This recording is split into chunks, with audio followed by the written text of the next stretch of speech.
만약에 오늘 이 책장에 있는 책 중에 딱 한 권만 골라라 라고 하면 전 이 책을 고르겠어요. 정말 최고의 책이에요. 글쓰기에 관해서는.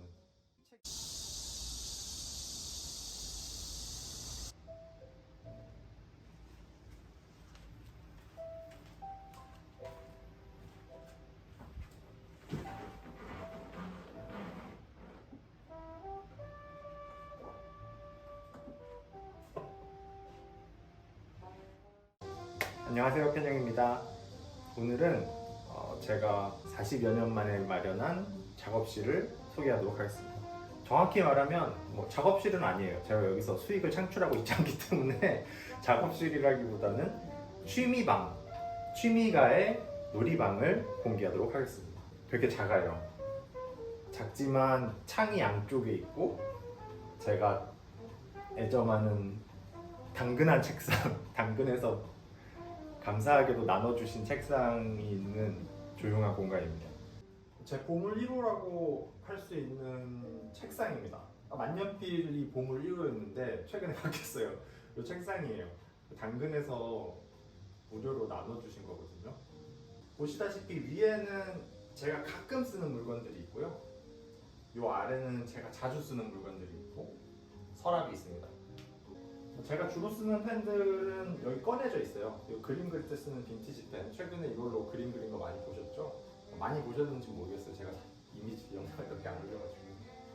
그 다음에 필기할 때 주로 쓰는 펜, 이게 셰퍼 거거든요. 네, 셰퍼에서 나온 펜인데요. 이렇게 범고래, 아니다. 뭐죠 이게? 연룩무늬? 하여튼 고래무늬가 있습니다. 고래무늬가 있고 그 셰퍼답게 아주 뾰족한 귀여운 펜촉이 달려 있어요. 뒤에 노브를 돌리면 잉크를 채울 수 있어가지고 간편하게 쓸 수 있거든요. 정말 많이 쓰는 펜은 이 펜이에요. 몽블랑인데 몽블랑 스타워커거든요. 아버지가 물려주신 펜인데 만년필이랑은 펜촉이 좀 다르지만 제가 애정합니다. 편해요. 그냥 다른 설명할 게 없어요. 그냥 편합니다. 요 공간은 공간이라고 하긴 뭐한데 이 책상에서 가장 왼쪽에 있는 애는 그나마 제가 손이 많이 가는 펜들이거든요. 패러렐 펜이라고 해서 수평으로 그릴 수 있는 금속촉이 달린 펜부터 중국산 미공필 펜, 그리고 트위스비, 잡다한 펜들이 많이 있습니다. 제가 그림을 주로 그리는 사람이잖아요. 그래서 그림 그릴 때는 아무래도 굵기 조절이 되는 펜이 좋으니까 그 끝에가 펜촉이 구부러지는 연성 펜들이 많이 있고요. FPR 파운테인 펜 레볼루션에서 나오는 FPR 펜부터 빈티지 펜들 보이진 않네요. 빈티지 펜들, 빈티지 펜들은 대부분 작아요. 빈티지 펜들, 그리고 이것도 빈티지 펜, 이베이에서 싸게 들여온 뭐라 그러죠? 이거 투명한 데몬스트레이터 펠리컨 거예요. 펠리컨 아마 에미빅일 겁니다. 이런 것도 있고요. 이거는 그냥 연필이랑 화이트랑 지우개, 미술용 지우개 이런 거 뭉쳐서 쓰는 거 이런 것들 모아놓은 공간인데요. 그 중에서도 제가 가장 많이 쓰는 거라고 하면 아마 요걸 거예요. 컬 이레이즈라고 해서 프리즈마 컬러에서 나온 색연필인데요. 일단 빨간색이라서 눈에 잘 안 보이는데, 그러니까 덜 보이는데 잘 지워져요. 색연필인데 잘 지워지는 색연필이다. 일반적인 지우개로도. 그래서 이걸로 스케치를 하고 마지막에 까만색 만년필이나 펜으로 이제 제대로 선을 그어준 다음에 마지막에 이 빨간 펜을 지워주면 돼요. 최근에 단종이 됐다고 들었어요. 최근도 아니고 한 1, 2년 전에 단종이 돼서 더 안 나온대요. 제가 아끼는 색깔이거든요. 카마인 레드라고 하는데 카민 레드인지 카마인 레드인지. 그래서 여기 아까 위에 보시면 한 10자루 정도 쟁여뒀는데 한 3년 정도는 쓰지 않을까 싶어요. 여기는 제가 많이 쓰는 잉크들만 모아놓은 거예요. 창고에 더 있는데 사실은 그 서랍 친구라고 하잖아요. 서랍 친구들은 잘 안 쓰게 되더라고요. 여기 있는 친구들을 주로 씁니다. 제 영상 보셨으면 많이 보셨을 누들러 매기 잉크, 그 방수 잉크 중에 가장 성능이 좋다고 생각을 하고요. 마르는 속도는 보통인데 일단 한번 마르면 종이에 잘 남아있고 지우개질도 꽤 버티는 편이에요.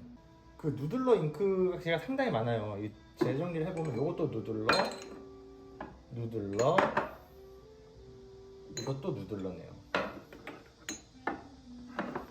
쨍한 색깔은 없고 여기는 어두침침한 것만 나와 있는데, 렉싱턴 그레이 회색, 이거는 리버티 엘리시움 리버티인가, 그냥 리버티인가 같은 무슨 리버티예요.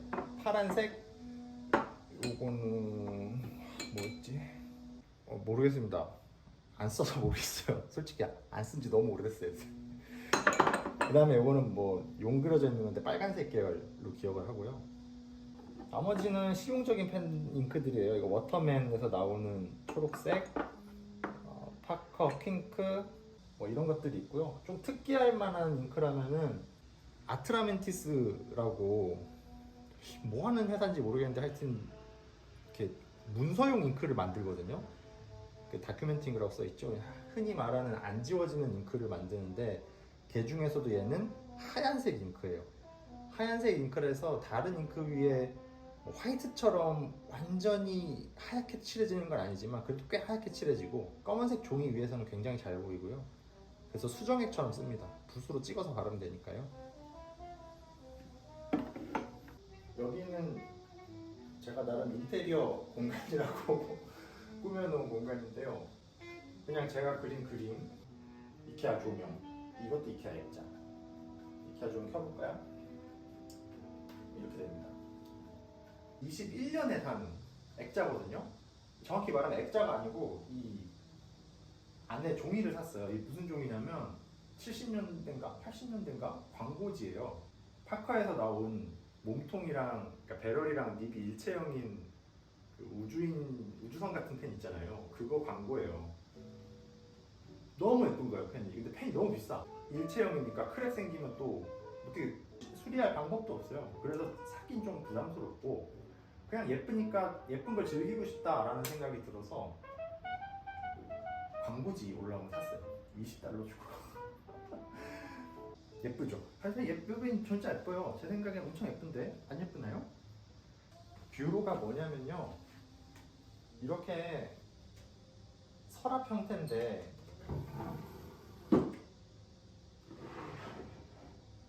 책상이 달린 가구를 뷰로라고 한대요. 여기서 간단한 문서 작업을 할 수 있는 거죠. 안에 보면 거울도 있고요. 뭐 안에는 주로 다 통째로 잉크가 들어있습니다. 뭐 자세하게 다 보여드릴 필요는 없고, 하여튼 저의 로망이었어요. 뷰로를 갖고 싶다. 하고 나는 이케아 넓은 수납장 놔두고 이런 게 갖고 싶다.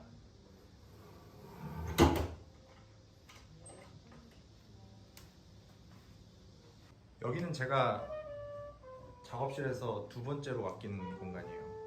오른쪽에는 제가 그림 그릴 때 쓰는 물품들이 쌓여 있고요. 왼쪽에는 제가 아끼는 책들이 있어요. 사실은 둘 다 그림 그릴 때 쓰는 물품들이라고 생각하시면 편해요. 잠깐 책 소개를 좀 해드릴게요. 딱히 필요 없으실 수도 있겠지만 그래도 제가 아끼는 책들이라 한 번은 말씀드리고 싶고요. 여기는 정말 미술책들이에요. 그림 그릴 때 많은 도움을 받는 미술책들. 미술가를 위한 빛의 이해와 활용. 리처드 요트라는 분이 지은 건데요.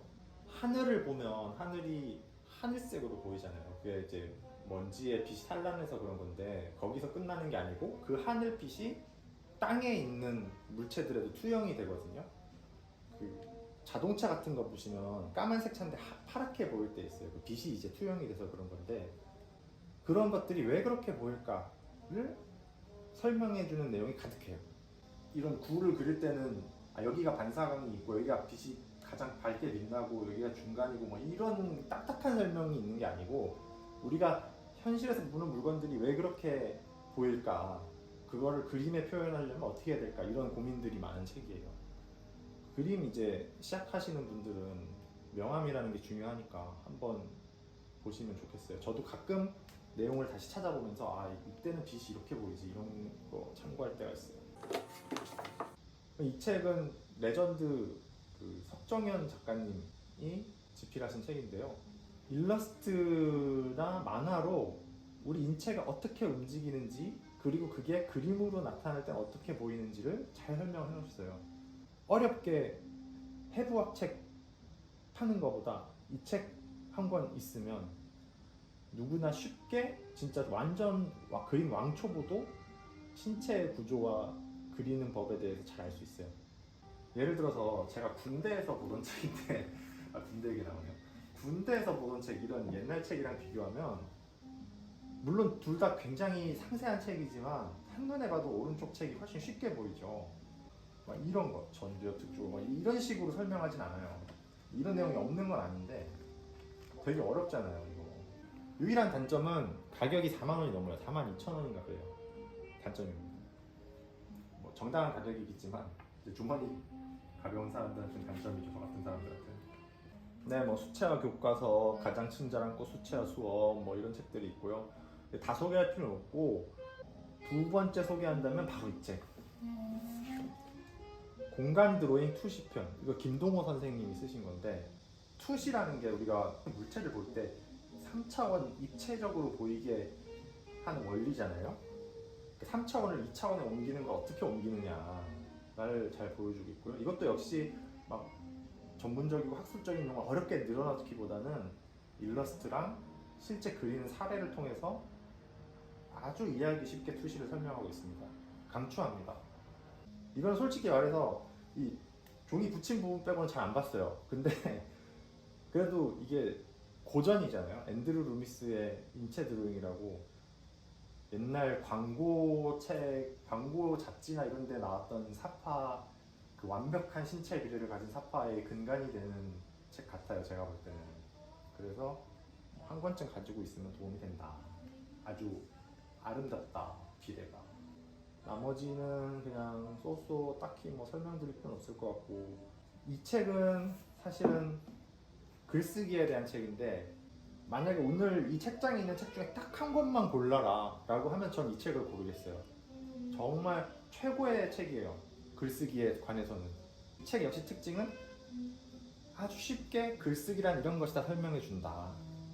마법의 모자에서 토끼를 꺼내는 장면을 설명한다고 하면 그게 사실은 독자와 작가의 대화다. 그 과정 자체가, 설명하는 과정이 독자와 작가가 대화를 나누는 과정이다 라는 말을 저한테 이해시켜준 그런 책이에요. 이 뭔 헛소리인가 싶은데 읽어보면 아세요. 작가가 어떤 장면을 상상해서 썼을 때 활자화되고 활자를 이제 독자가 읽어서 머릿속에서 재구성하는 과정이 바로 독자와 작가의 대화인 거죠. 작가가 하고 싶은 말과 독자가 이해하는 말이 있는 거죠. 누가 썼느냐? 스티븐 킹 제가 존경하는 작가거든요. 영화 그린마일 아세요? 그린마일이나 아니면 뭐 있을까요? 미저리, 캐리 이런 거 쓰셨고요. 그러니까 원작을 쓰셨고요. 지금도 이분의 작품이 꾸준히 영화화되고 있습니다. 영화화되고 있다는 게 뭐 중요한 건 아니지만 그만큼 많은 독자들이 읽었고 사랑하는 작가죠. 돈도 많이 버셨고 아주 사람이 어떤 행동을 하고 공포에 질리고 그래서 또 실수를 하게 되고 돌이키지 못할 선택을 하게 되고 그렇게 하다가 또 희망을 찾고 이런 과정을 억지스럽게 표현하지 않고 어떤 내면의 흐름을 정말 그럴 법하겠구나 라고 누구나 고개를 끄덕이게 만드는 기술을 갖고 계신 분이에요. 그거를 어떻게 쓰느냐를 설명한 책이고요. 그럼 꼭 소설에 관한 책인 것만 같잖아요. 근데 꼭 그런 건 아니에요. 물론 소설 작법에 대한 책이지만 소설처럼 만약에 쉽게 이야기를 전달하는 논설이나 논문을 쓴다고 생각해보세요. 얼마나 독자가 읽기 편하겠어요. 아주 도움이 되는 책입니다. 글쓰기를 배우고 싶으시면 딱 처음에 시작하시기 좋은 책이에요. 아주 편하게 아무 부담 없이 진짜 장르 소설 읽듯이 읽을 수 있고 그러면 글쓰기의 기본을 알게 되는 책입니다. 오늘 딱 한 권만 추천드린다면 이거 추천할게요. 이 칸에는 주로 추리 소설들이 있고요. 그림 그릴 때 상당히 도움이 많이 됩니다. 어떤 면에서 도움이 되냐면 주로 그리는 그림인 공상과학물이라든가 판타지물이라든가 일상의 환상이 섞인 내용들 이런 것들의 모티브를 줘요. 여기서 직접 내용을 따오는 건 아니지만 이런 식으로 세상을 바라볼 수 있고 표현할 수 있구나 라는 거를 많이 배우는 책들이에요. 덜 추천하는 순으로 물론 다 추천한 책인데 그나마 덜 추천하는 순으로 추천을 드리면 잭 리처 시리즈 시간 때울 때 되게 좋습니다. 61시간 요거는 뭐 그냥 쏘쏘였는데 이 잭 리처라는 시리즈 자체는 아주 추천해요. 책장이 술술 넘어가고요. 뭐 적당히 로맨스도 있고 적당히 액션도 있고 그렇습니다. 액션 영화, 헐리우드 액션 영화 같은 책이에요. 그리고 실제로 헐리우드 액션 영화로 유명하죠. 잭 리처 아마 3탄까지 나왔을걸요? 더 나올 수도 있을 것 같아요. 그 다음에는 요네스베. 이 두 책 다 재밌었던 것 같은데 정확하게 내용이 기억이 나지 않습니다. 하지만 재밌었던 것 같다. 특히 스노우맨이 좀 더 재밌었던 것 같다. 제가 한때 스웨덴, 뭐 아이슬란드 이런 나라 드라마물에 빠져 있었는데 지금도 종종 보고 주로 다 스릴러, 추리 뭐 이런 것들이죠. 탐정물, 하드보일드 탐정물. 아주 건조하고 살을 애는 듯한 추위가 느껴지는 그런 작품들이에요. 그 막 삭막하고 이런 것도 보고 싶잖아요. 그럴 때 보시면 좋습니다.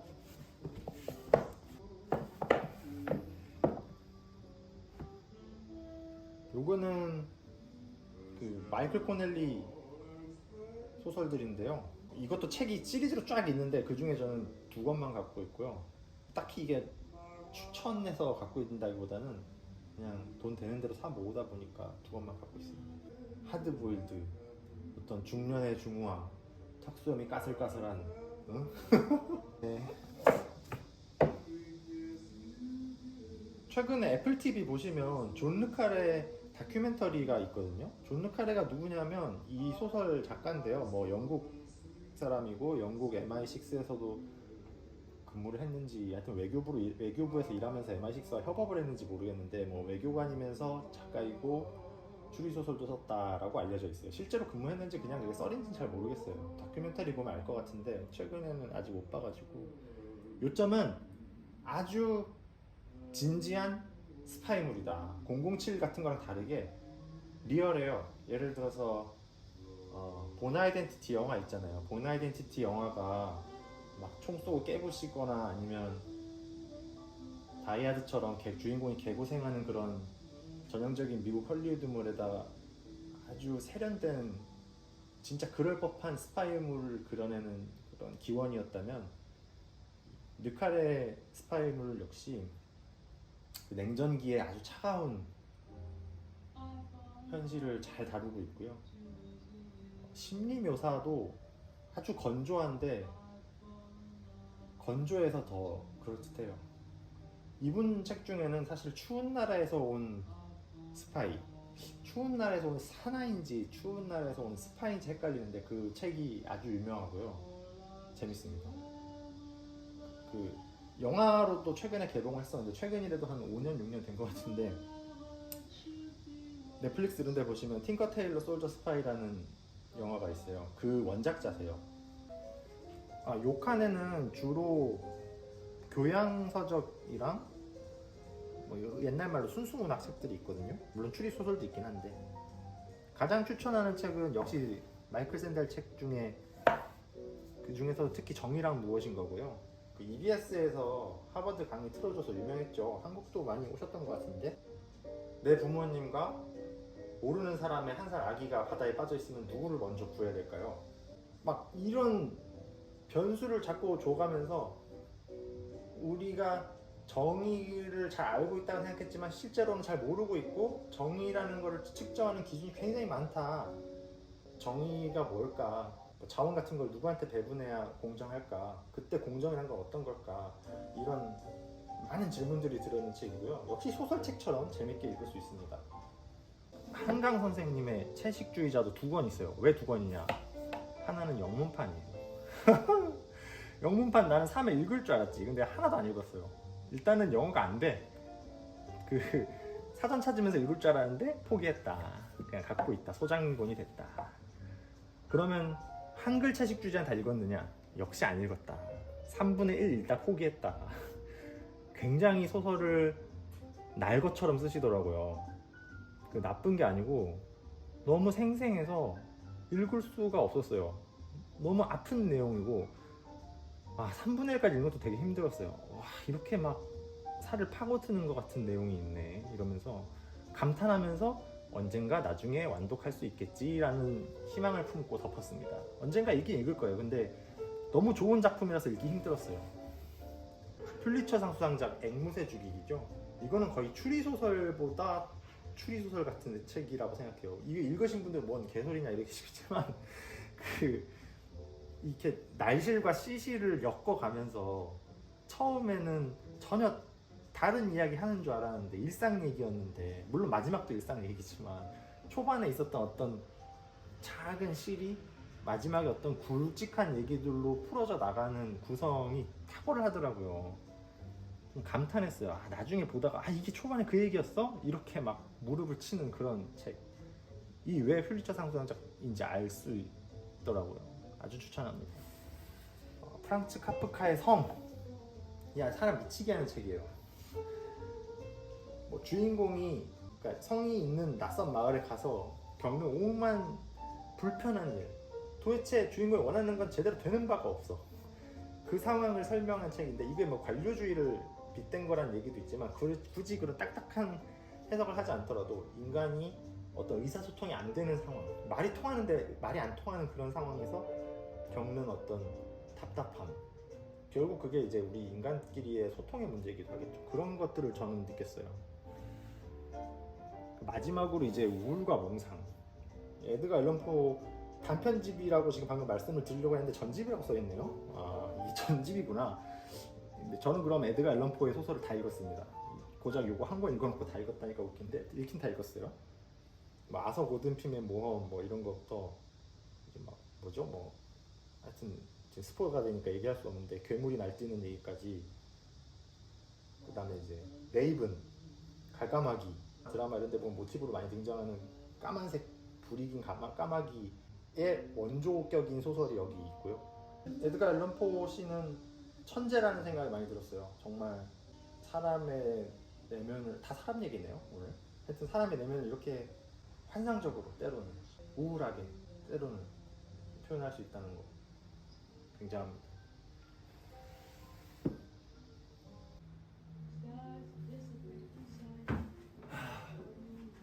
네, 이렇게 오늘 제 놀이방 취미방 투어가 끝났습니다. 별거 없죠? 별거 없는데 저는 되게 애정하는 공간이에요. 사실 이거 월세 내는 거 생각하면 상당히 지출을 많이 하는 거거든요. 일반 직장인 월급이 빤하잖아요. 그런데 굳이 제가 이런 공간을 마련한 이유는, 일만 하고 살 수는 없잖아요. 우리가 살면서 그림 그리고 시 쓰고 책 읽고 영화 보고 뭐 이런 것들이 다 우리의 감정을 작동시키는 기름 같은 활동들인데, 사실은 그게 더 중요한 것이다. 물론 의식주가 해결된 다음에 얘기겠지만 그런 생각을 저는 가끔 하거든요. 한마디로 즐기면서 살아야 된다. 즐기는 게 뭐 누군가의 책을 읽는 걸 수도 있고 영화를 보는 걸 수도 있고 아무것도 안 하고 가만히 쉬는 것일 수도 있겠는데, 저 같은 경우는 마음 놓고 그림 그릴 수 있는 공간을 가지고 싶었고, 지금은 한 요만큼 이룬 것 같아요. 앞으로 한 요만큼 더 가면 행복하지 않을까요? 책도 한권 쓰고 이러면. 하여튼 그런 날이 올 때까지 같이 재밌게 이야기 많이 했으면 좋겠습니다. 앞으로 자주 찾아뵐게요. 고맙습니다. 편영이었습니다.